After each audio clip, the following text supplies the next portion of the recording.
नमस्कार, मेरा नाम डॉक्टर भारती चौधरी है और आज हम बात करेंगे कि हम एडिक्ट कैसे बन जाते हैं। एडिक्ट तो कोई भी बन जाता है ना, आदी, अभ्यस्त, नशा हो जाता है, लत लग जाती है। आपने खुद भी कहा होगा और दूसरों से भी सुना होगा कि मेरे बच्चे को तो मोबाइल की लत लग गई है, उसके आदमी को तो खेलने की लत लग गई है, उसके आदमी को तो घूमने की लत लग गई है, उस परिवार को तो बहस करने की आदत है। तो ये जो आदतें होती हैं, ये एक तरीके का नशा होता है। अब ये तो आपको पता है कि लत लग गई।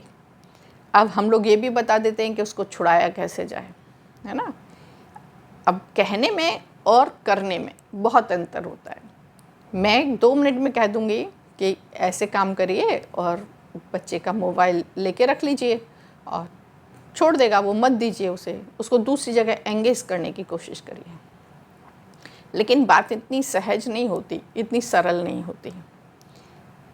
तो हम उसकी समस्या के परिणाम को देखकर जो प्रयास करते हैं, उसके कारण को देखकर हम प्रयास करेंगे और वो कैसे कर सकते हैं ये मैं इस वीडियो में आपको बताऊंगी। आप पूरा लास्ट तक वीडियो देखिएगा। पहले हम बात करते हैं कि लत लगती कैसे है।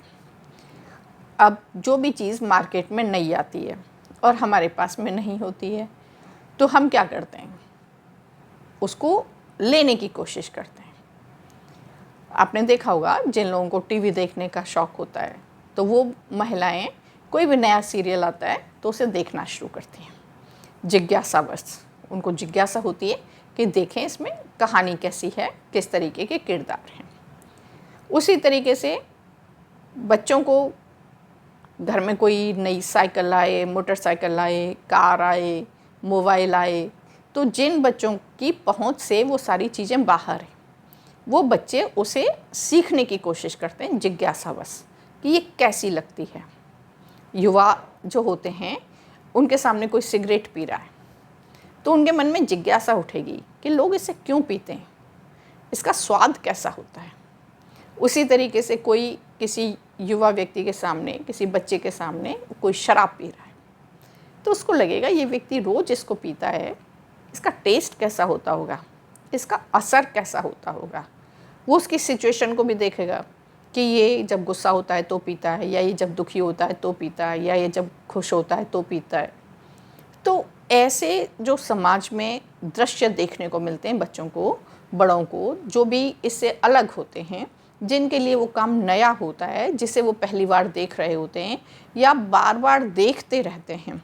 जिज्ञासा कभी भी उत्पन्न हो सकती है, पहली बार देखने पर भी जिज्ञासा उत्पन्न हो सकती है, और किसी कार्य को होते हुए, बार बार होते हुए देखकर भी उसके मन में जिज्ञासा उत्पन्न हो सकती है कि इसमें ऐसी क्या बात है कि सब लोग इससे मना करते हैं फिर भी ये व्यक्ति इसी कार्य को करता है। तो जिज्ञासा उत्पन्न होने की कोई भी वजह हो सकती है। तो अब मन में सबसे पहले क्या होती है, जिज्ञासा उत्पन्न होती है। अब उस जिज्ञासा को शांत करने के लिए व्यक्ति उस कार्य को करने की कोशिश करता है, बाय हुक और बाय क्रुक। चाहे वो प्रत्यक्ष में मौका मिले प्यार प्रेम से सही रास्ते पर चलकर, या फिर अप्रत्यक्ष में चोरी छिपे मौका मिले, गलत रास्ते पर जाकर मौका मिले, लेकिन वो उस कार्य को करने का प्रयास अवश्य करता है। अब पहले जिज्ञासा उत्पन्न हुई, जिज्ञासा को पूरा करने के लिए जब उसने कार्य को किया तो उसे अच्छा लगा। अच्छा लगा तो जो काम हमें अच्छा लगता है उसमें हमारी रुचि जागृत हो जाती है। रुचि जागृत हो जाती है तो हमारा शौक़ बन जाता है, क्योंकि उसकी ज़रूरत तो होती नहीं है। तो हमने उस काम को क्या किया, शौक़ में किया, क्योंकि उससे हमें कोई इनकम भी नहीं हो रही। अब बच्चा अगर मोबाइल फ़ोन देख रहा है तो उससे कौन सी इनकम हो रही है, वो शौक़ ही तो है, रुचि ही तो है। तो इसी तरीके से उसकी जो है वो शौक़ बन जाता है। अब शौक़ पूरा करने के लिए, उस जिज्ञासा को शांत करने के लिए, उस शौक़ को पूरा करने के लिए, उस आनंद की प्राप्ति करने के लिए व्यक्ति निरंतर उस कार्य को करता रहता है। अब प्रतिदिन उस कार्य को करेगा, निरंतर उस कार्य को करेगा तो क्या होगा, वो उसकी आदत बन जाएगी, वो उसके जीवन का अंग बन जाएगी, वो उसके शरीर की मेमोरी में सेव हो जाएगी। और किसी भी आदत को बदलना बहुत मुश्किल होता है। आप किसी नशेबाज व्यक्ति से कहिए कि तुम नशा छोड़ दो, तो उसको ऐसा लगेगा कि जैसे उसके दिमाग से सब कुछ निकाल लिया है। अब मान लीजिए मैं पिक्चर देख रही हूँ और मुझे पिक्चर देखने का शौक़ है, तो कोई नई मूवी आए और मुझसे कहा जाए कि नहीं तुम्हें नहीं देखनी है, तो मुझे ऐसा लगेगा कि जैसे कितने बंधन में मुझे बांध के रखा जा रहा है, कितने प्रतिबंध मेरे ऊपर लगाए जा रहे हैं, मेरी सारी इच्छाओं का दमन कर दिया है। तो सब चीज़ मुझे बहुत बुरी लगेगी और सारे लोग मुझे बहुत बुरे लगेंगे जो मेरे ऊपर उस प्रतिबंध को लगाने की कोशिश कर रहे हैं। मेरे मन में एक बार भी ये ख्याल नहीं आएगा कि किस कारण से मुझे मना किया जा रहा है। मुझे सिर्फ क्या ख्याल आएगा कि मुझे अच्छा लगता है इसलिए मुझे रोका जा रहा है। तो हर व्यक्ति को ऐसा ही प्रतीत होता है जैसे कि उसके जीवन की कोई बहुमूल्य वस्तु आप लोगों ने छीन ली हो, उसे निराश कर दिया हो, उस पर बहुत सारे प्रतिबंध लगा दिए हों, उसे आप प्यार ही नहीं करते हों। मतलब सारी चीज़ें नकारात्मक उस व्यक्ति को प्रतीत होंगी और वो एक बार भी सही दिशा में नहीं सोच पाएगा। क्यों? क्योंकि वो उस चीज़ का अभ्यस्त हो गया है। आपने देखा होगा लोगों को रात को दूध पीने की आदत होती है तो उन्हें रात को नींद नहीं आती। अगर किसी कारणवश उन्हें एक गिलास दूध रात को ना मिले तो उन्हें नींद नहीं आती, करवटें बदलते रहते हैं। तो इसी तरीके से हमें इस चीज़ को लेना पड़ता है, सोचना पड़ता है कि अगर कोई शौक़ हमारा गलत दिशा की तरफ जा रहा है, हानिकारक दिशा की तरफ जा रहा है, तो हमें उसको आदत बनने से पहले ही रोकना पड़ेगा। तो जो माता पिता अपने बच्चों की आदतों को लेकर परेशान हो जाते हैं, जब वो पूरी गहराई से उसके मन में बैठ जाती है, उसके बाद वो जागृत होते हैं कि मेरे बच्चे को फ़ोन की आदत पड़ गई, या मेरे बच्चे को फ़ास्ट फूड खाने की आदत पड़ गई, या मेरे बच्चे को खेलने की आदत पड़ गई, या मेरे बच्चे को घूमने की आदत पड़ गई, या मेरे बच्चे को गुस्सा करने की आदत पड़ गई। तो ये सारी चीज़ें जब परिणाम दिखाई देने लगते हैं, जब उन व्यवहार में आ जाती हैं, जब उनसे समस्याएं खड़ी होने लगती हैं, जब शिकायतें आने लगती हैं, तब माता पिता जागृत होते हैं और फिर इतना सहज नहीं होता बच्चे को संभालना। आदतों को बदलने में समय लगता है, बहुत लंबा समय लगता है, और उतनी प्रतीक्षा करने से पहले तो आप घर का माहौल ख़राब कर लेते हैं।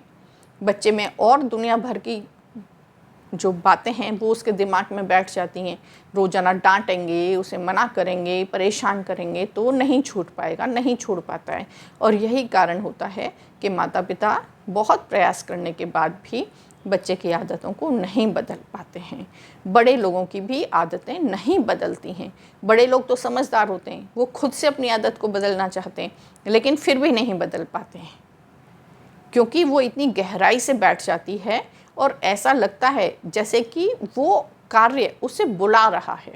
अब मान लीजिए जैसे मुझे डायबिटीज़ है और मुझे मीठा खाने के लिए मना किया गया है, तो जब मेरा मन होगा मीठा खाने का और उस वक्त मैं कंट्रोल करना चाहूँगी कि नहीं मुझे नहीं खाना है, मेरे लिए नुकसानदायक है, मुझे नहीं खाना है, मेरे लिए नुकसानदायक है, तो मुझे अंदर से ऐसा फील होता है कि ये मिठाई मुझे बुला रही है कि आ मुझे खा, आ मुझे खा।